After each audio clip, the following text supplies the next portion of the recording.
El sexo en el antiguo Egipto funcionaba a lo largo de un eje muy diferente de placer y decoro que en el contexto occidental moderno. Sin embargo, esto no significa que los antiguos egipcios hicieran todo lo que se les ocurría o que esta mítica civilización era una fiesta sin fin. Muchas de las referencias que hoy vemos aparecen en famosas pinturas que han dejado en el camino, a la par que lo hacían de otras actividades como la caza o la pesca. ¿Quieres conocer todos los detalles acerca de cómo era la vida íntima de los antiguos egipcios? Quédate hasta el final del vídeo. Si nos ponemos a comparar las muestras de sexualidad que podemos observar en los pueblos egipcios y romanos o griegos, notaremos una gran diferencia. Estos últimos muchas veces mostraban su vida íntima de forma más abierta, más explícita, mientras que los antiguos egipcios parecerían a priori más reservados en este aspecto.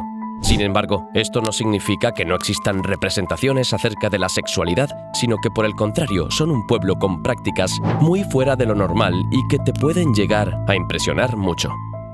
Los faraones permitían el matrimonio entre hermanos y, en algunos casos, también entre padre e hija, con el fin de preservar la pureza del linaje. Algo que hoy en día resulta impactante, pero que responde a la forma en la que interpretaban los egipcios la sexualidad en el periodo que les tocó vivir.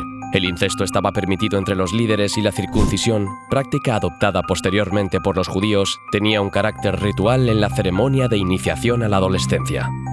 Como dijimos, uno podría llegar a pensar que ante las altas temperaturas, la ausencia muchas veces de grandes ropajes y la posibilidad de observar el cuerpo tanto femenino como masculino podría exacerbar la necesidad de los antiguos egipcios por incursionar en estos ámbitos. Sin embargo, los egipcios entendían el sexo desde una visión muy pragmática, siendo la pasión desenfrenada algo que les resultaba difícil de comprender. Tal vez por ello a los violadores, esto es, los que actuaban como animales sin poder contener sus bajas pasiones, les estaba reservada una pena tan drástica como la castración. Una de las referencias más sonadas que tiene la cultura egipcia es el famoso papiro erótico de Turín, que está datado sobre el año 1500 a.C., por lo que tendría 3500 años. Está considerado actualmente como el documento sexual más antiguo de la historia. Fue descubierto en Egipto a principios del siglo XIX y en él aparecen representadas en 12 viñetas diferentes conductas sexuales de la época.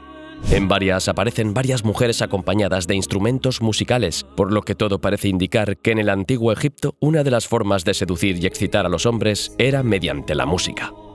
Cabe destacar que las mujeres que aparecían en dicho documento eran jóvenes y bellas, mientras que los hombres que copulaban con ellas estaban desaliñados, por lo que los historiadores señalan que esas viñetas se realizaron como entretenimiento para los aristócratas, como si de una revista satírica de la época se tratara, con el fin de divertirse contemplando el modo en el que se comportaban las personas de las clases sociales más bajas.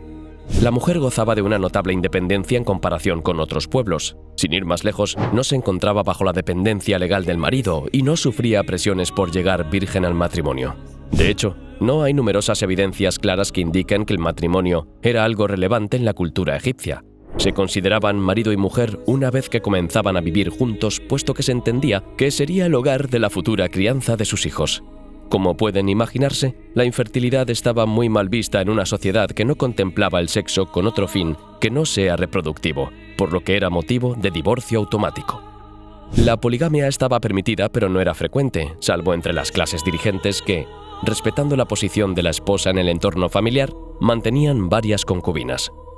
En el momento de su muerte, a la edad de 91 años, Ramsés II aseguraba haber tenido más de 20 reinas y una multitud de concubinas. En los textos antiguos se recoge que fue padre de más de 100 hijos. Y lo mismo ocurría con los matrimonios incestuosos, que solo estaban reservados para los faraones.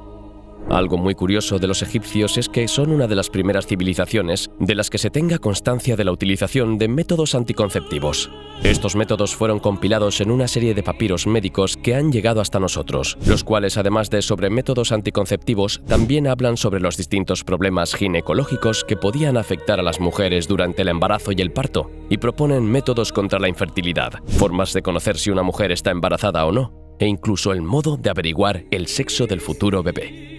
En estos textos hay un método que estaba muy extendido y era el de usar excremento de cocodrilo como anticonceptivo. ¿Cómo? Bueno, se utilizarían los restos de este animal y se impregnarían en un tapón vegetal que sería colocado por la mujer en su zona íntima. Algunos investigadores sugieren que este material podría bloquear el paso del semen y así evitar un embarazo no deseado. o incluso que podría cambiar el pH de la vagina y volverlo más alcalino, lo que generaría propiedades espermicidas. La otra receta mencionada contiene miel y natrón, carbonato de sodio usado por los egipcios en el proceso de momificación, elementos que también podrían resultar eficaces espermicidas.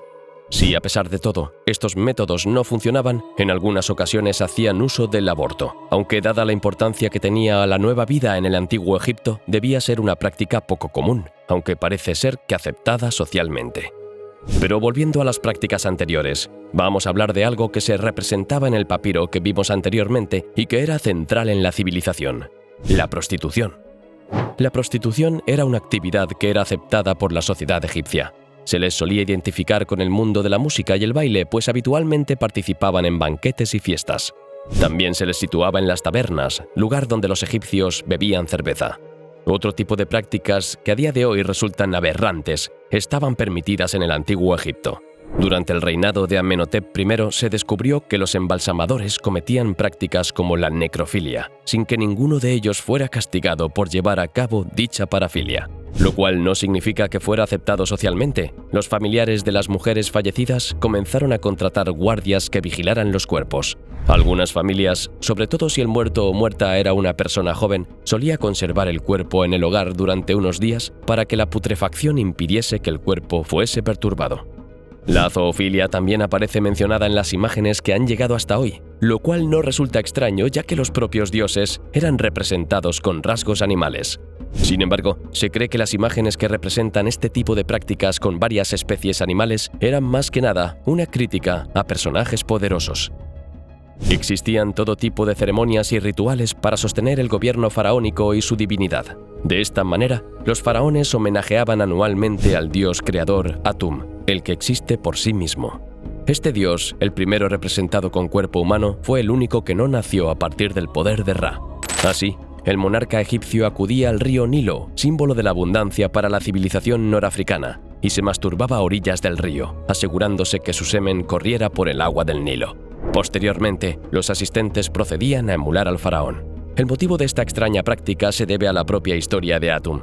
La deidad creó, a través de su eyaculación, a Tefnut y a su hermano Shu, los primeros en poblar la tierra que posteriormente sería habitada por el antiguo pueblo egipcio.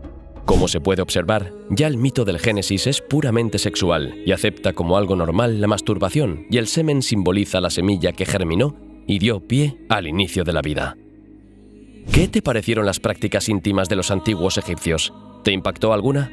Cuéntanos abajo en los comentarios.